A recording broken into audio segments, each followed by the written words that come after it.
Hey guys, it's Dwayne with Castlesandattics right out of Carmel, Indiana, and I wanted to give my review of the American Pickers. Mike Wolf, Frank Fritz. What do I think of the show? Well, quickly, what do I think of a picker? A picker, when I got into the industry, let's say full-time 12 years ago, I've been in it off and on for 20, basically was somebody who would go around to auctions, maybe spend his whole day there, take things back to his local barn or building, and then you would go and take it from him to a shop, or he would drive it around to a shop owner, an antique dealer he knew, an antique dealer who probably was a road dealer, which basically you would go to his house Monday, Tuesday, Wednesday or so and deliver things to him and say, hey, I know you sell folk art, or early Americana, or paintings, would you buy this, would you buy this? And basically they'd pay $50 at an auction or something. You'd take it to your dealer, and he would buy it from you, and he'd give you 75 or 100, and you go down the road, and everybody would make money. You'd worked as a picker. You were a middleman. Mike and Frank.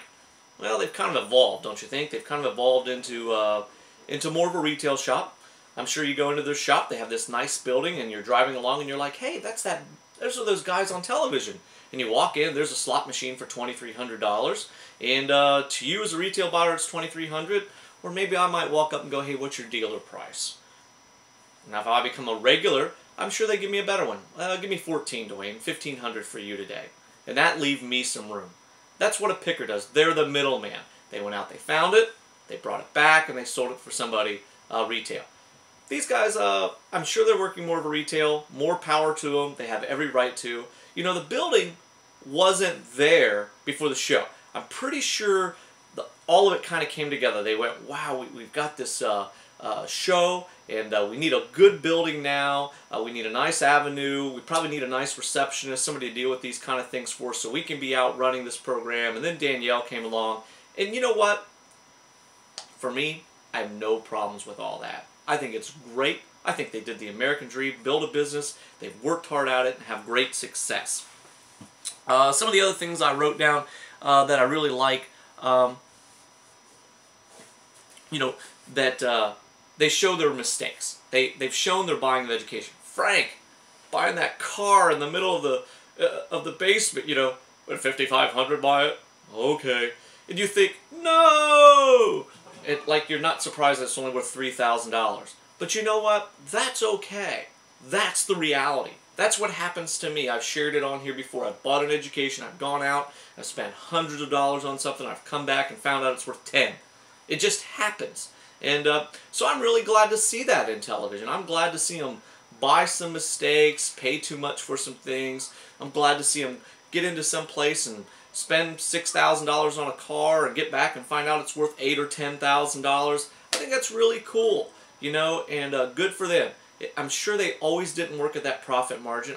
I'm sure it took them a long time to go out and be willing to spend $8,000 and $10,000 on an item. I mean, that's a lot of money. And that takes a, you know, it's like playing poker for a nickel, dime, and a quarter sometimes with your friends on Saturday, Sunday night, and then going to Vegas and joining the World Series of Poker and having to figure out how to bid, or, you know, how to excel a bid increment or a buy-in at $1 million. You know, the numbers scare you. And so good for them. Some of the other things I wrote down is, you know, they've learned to make their money. But I tell you what they don't do. Is they don't buy everything. They buy what they know. And I've watched them walk into many houses and go, hey, what about the bronze or the painting on the wall? Or, hey, what about those porcelain figures in the background? So, yeah, they're familiar with what they're familiar with, which is pretty cool to me. You know, I like that, thinking that, you know, there are areas that they know that I don't. I don't know a lot about advertising or petroleums or cars. Motorcycles, don't know a thing. But you show me a large piece of porcelain, you show me a decorative set of china, a large piece of glass or so, I might have a good idea what it might be. So my overall opinion, I absolutely love the American Pickers. Why? Because I like it for television. I like it for my entertainment. I'm not worried about their ethics or whether it's right or wrong.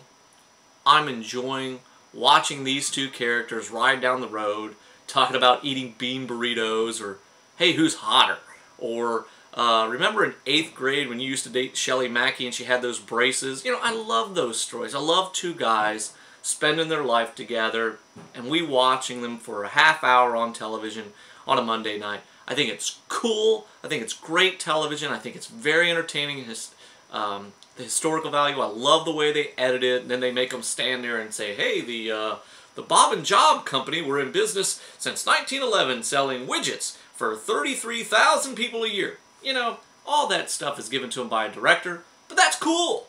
It's great. And you know what? The next time, they probably do know that when they share that fact. But I love it, and hope you enjoyed my review. Till we meet again, keep a song in your heart, guys.